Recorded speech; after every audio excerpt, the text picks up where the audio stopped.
Buenas tardes. Bueno, yo primero felicito a Manuel porque creo que él está haciendo lo que hay que hacer, lo que debemos hacer: pensar y escribir y plantear cosas. En este caso, lo que Manuel está haciendo es plantear algunos puntos importantes en la perspectiva del segundo centenario, del bicentenario. No es una casualidad que en el Perú hayamos pasado el 2010 inadvertidamente. En toda Sudamérica se celebró el 2010. Hasta donde me acuerdo, el que era presidente del Perú en aquella época ni siquiera fue a Buenos Aires cuando se hicieron las grandes celebraciones recordando 1810. Digo que esto no es casual porque creo que ciertas clases peruanas se han mantenido como se mantienen todavía de espaldas al proceso de la independencia. Y no me llamaría la atención que el bicentenario pase igualmente desapercibido. Pero por eso creo que es doblemente meritorio el esfuerzo de Manuel, porque nos está recordando que hubo un 1821, hubo un 1824. Es decir, tuvimos una proclamación de la independencia y tuvimos un Ayacucho. Ahora, en la perspectiva de la discusión del bicentenario, lo que está planteándonos Manuel cuando nos habla de los desafíos de la nación, nos está planteando el tema de la territorialidad. Y entonces, a lo largo de su texto, él va a establecer una relación entre el territorio como concepción cultural, como construcción humana, es decir, no simplemente como una expresión física de que sea un pedazo del suelo del planeta, y la ciudadanía. Y luego de allí él va deduciendo también una relación, contradicción entre la república y el pluralismo. Y al detenerse en la concepción social del territorio, va a recordarnos una vez más la necesidad de pasar de esta visión de demarcación, que es la que nosotros tenemos todavía hoy. Recordemos que el Perú es un país que todavía no ha terminado de cerrar su territorio. Estamos discutiendo la última frontera, es decir, nos hemos pasado 200 años en saber hasta dónde somos y hasta dónde no somos, y hasta dónde son nuestros vecinos. Eso significa que el tema de marcación todavía en términos de regiones, entre paréntesis, departamentos, ¿no? Es decir, no regiones, prima entre nosotros. Entonces, esa concepción de demarcación, hasta donde entiendo, ya será cuestión de discutir con Manuel ahora y después, él va derivando otras dimensiones, como por ejemplo la de Cuenca, ¿no? Y luego pasa a otro tema que también es fundamental, que es las dos vertientes, las dos grandes coordenadas entre nación y descentralización. Y después se arriesga a algo que es enormemente aventurado, que es establecer una gran periodificación que abarca desde los 10.000 años o más del mundo andino, pasa por el virreinato, sigue con Tupac Amaru, con el proceso de la independencia, con la guerra de 1879, con lo que él llama el nuevo pacto colonial indígena. Yo estoy en desacuerdo, no creo que haya habido pacto colonial, pero ya eso la relación como expresión de eso que llama ese nuevo pacto colonial en la vialidad, y finalmente plantea que él considera el desafío de este momento, que es, con vistas justamente al bicentenario, que es: ¿estamos por una república lobista o estamos por una república de ciudadanos? Y en la parte final de su libro, él nos va a hablar de las relaciones entre Perú y Sudamérica. También estoy en desacuerdo, creo que deberíamos plantear un desafío mayor, América Latina. No veo por qué tenemos que estar resaltando una identidad para mí falsa de Sudamérica. Y finalmente, en la parte terminal de su libro, plantea esas dos disyuntivas, o esa disyuntiva que es muy actual, que es la disyuntiva UNASUR versus Alianza del Pacífico. Y por supuesto ahí coincidimos plenamente con el significado que tiene la Alianza del Pacífico, ¿no es cierto? Y ya en la parte propositiva, él va a abundar sobre la experiencia de las dos reformas descentralistas que ha habido en el Perú. La primera entre 1985 y 1990, y la segunda, que es la actual, la que está en curso, para al final plantear una guía ciudadana a la reforma del Estado. Ese es más o menos el esqueleto, la base coherente que él está planteando. Ahora, yo quisiera plantear unos puntos de vista, por supuesto, que son absolutamente relativos, ¿no es cierto?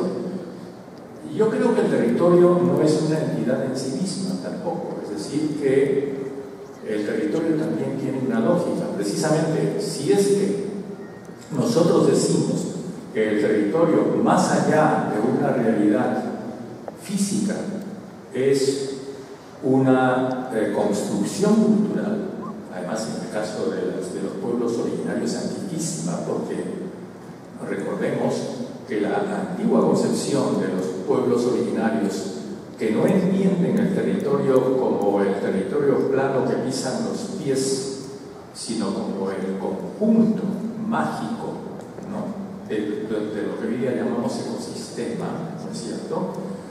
Y allí también yo le pediría a Manuel, y le diría que él podría integrar todo esto, porque creo que allí se integra en la visión de los 10.000 años con una visión modernísima y contemporánea de lo que es el mundo considerado como una sola entidad, con un conjunto de múltiples relaciones entre todos los seres vivos, incluidos los minerales, las montañas y los apus. Y eso nos llevaría a integrar la vieja y antiquísima, a reivindicar la antiquísima visión milenaria originaria del Perú, con las tendencias más modernas y contemporáneas del planeta. Pero eso supone una cosa más compleja. Es decir, ahí estamos hablando no solamente de cuencas, como Manuel plantea, hasta donde lo entiendo, sino que él me corrija, porque él tiene la ventaja de que va a hablar después que yo, así que estoy arriesgado. Entonces, creo que ahora el desafío es algo más que hidrografía. Yo hubiera acompañado la afirmación de Manuel allá por los años 70 y 80 todavía en algunos centros de reflexión y de estudio sobre el desarrollo hablábamos de cuencas hidrográficas, ¿no? Y el Perú tuvo grandes proyectos de cuencas y de manejo de cuencas hidrográficas, pero ahora creo que la cosa es muchísimo más complicada, porque creo que hay otras racionalidades o irracionalidades que están marcando las orientaciones de la población, desgraciadamente. Yo no creo que la minería informal economía esté marcada por el uso del agua, está marcada por el precio del oro, desgraciadamente. Y yo soy de los que rezan a los santos de mi devoción, aunque no soy católico ni deísta, sin embargo les rezo para que baje el precio del oro, por favor, ¿no? Porque en la medida en que ese precio se mantenga como está, no vamos a tener la visión de cuencas hidrográficas. Y eso vale para muchísimas otras cosas más. Entonces ahí arriesgamos de que un planteamiento de gran política, con el que podríamos estar de acuerdo, con todas las anotaciones mucho más complejas y de otros factores que vamos añadiendo, colisionen con las reales orientaciones de la gente, ¿no es cierto? Y desgraciadamente estamos hablando del pueblo, gente del pueblo, gente con la pata en el suelo, que es la que está metida, no por supuesto manejando estas dragas, ¿no? Sino recolectando la arena, ¿no es cierto? Y ahí sí, yo creo, y ahí sí recupero lo que está planteando Manuel cuando él nos habla de un desarrollo territorial sinérgico. Porque yo creo que si hablamos de sinergia, sí estamos hablando de todos estos elementos que combinarían y trabajarían ahí. Ahora, por supuesto que a la hora que planteamos la periodificación que nos ofrece Manuel, podemos estar de acuerdo o en desacuerdo con él. Yo, como repito, no creo que haya existido ningún pacto en el Perú. Y aquí entramos ya a temas de fondo que yo plantearía incluso como temas anteriores a lo que está planteando Manuel. Y es este asunto, ¿no? ¿Verdaderamente somos una república? ¿Podemos elegir entre una república lobista y una república de ciudadanos? Yo creo que lo que primero tenemos que hacer es una república. Porque la república supone la existencia de algo público. Y desgraciadamente, si recurrimos a un examen histórico desapasionado, nos damos cuenta de que el Perú nació como una república sin tener espacio público. Nacimos como república cuando teníamos todo el país dominado por los terratenientes, es decir, todo el Perú era una o muchas propiedades. Y cuando aquello que podía ser lo público que teníamos, que eran las comunidades campesinas, lo ignoramos y les negamos categoría de público, porque recordemos que las incorporamos a la Constitución recién en 1920. Entonces, el Perú oficial, este Perú de las sucesivas constituciones que hemos tenido en el país, no era, en términos, digamos, en términos concretos, en términos reales, una república. Era una red privada, si ustedes quieren, ¿no es cierto? No era una república. Pero uno podría decir, pero claro, eso era en 1821, durante todo el siglo XIX, después vino la abolición de la esclavitud, ha venido la reforma agraria, las luchas campesinas, y ahora sí somos o podemos ser. Perdón, un momentito.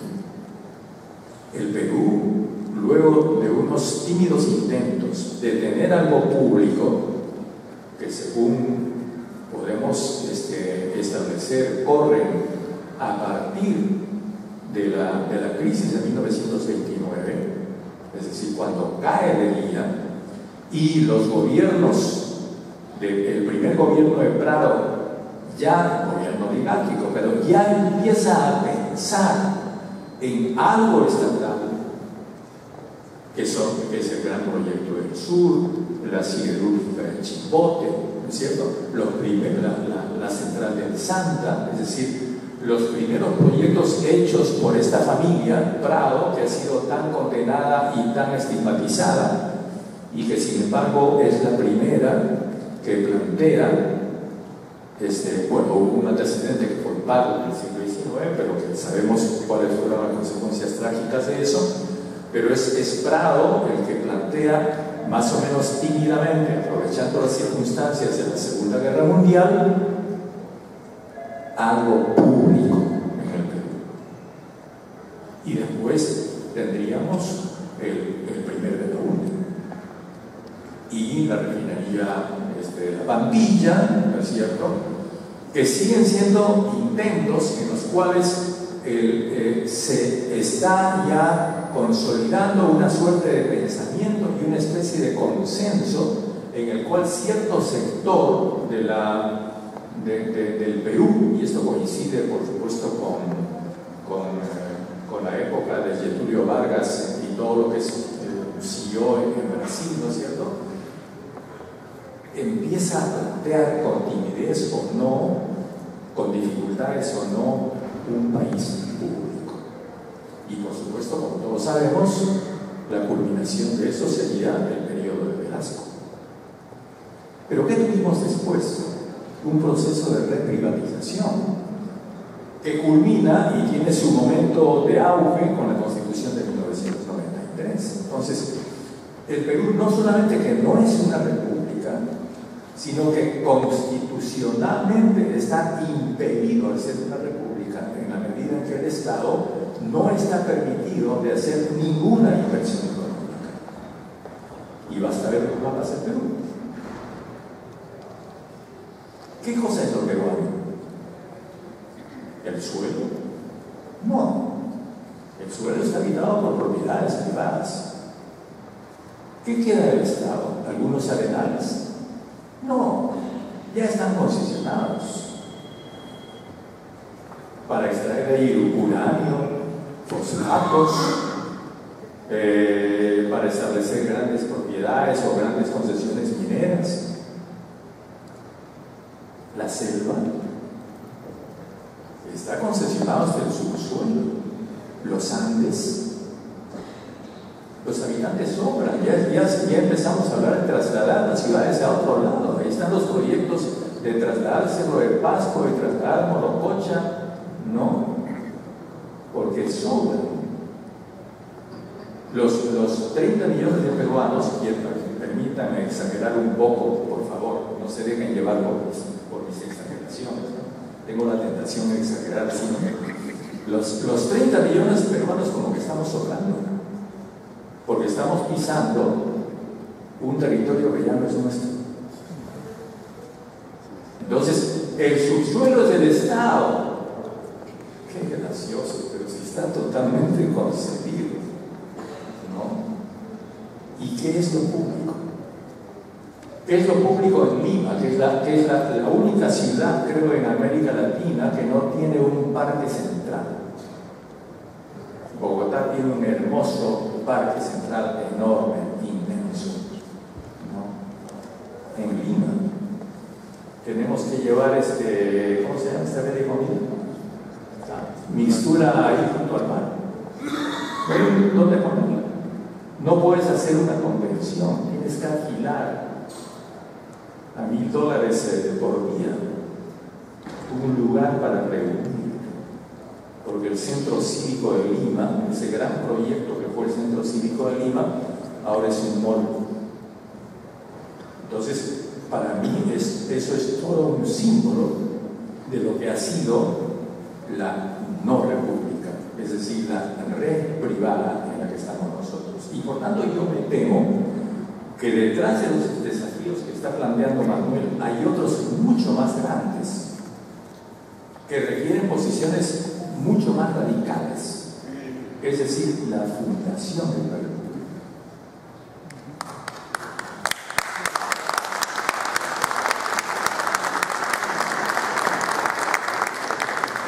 Y entonces, para terminar, porque creo que ya fui demasiado extenso y ya me pasé los 20 minutos que me dieron, creo, para sintetizar, que el trabajo que Manuel nos presenta hoy día es un desafío para discutir. Y como repito, el mérito que tiene es, primero, que se está animando a hablar, se está animando a escribir, a pelear cosas, y que nos permite a otros, ¿no?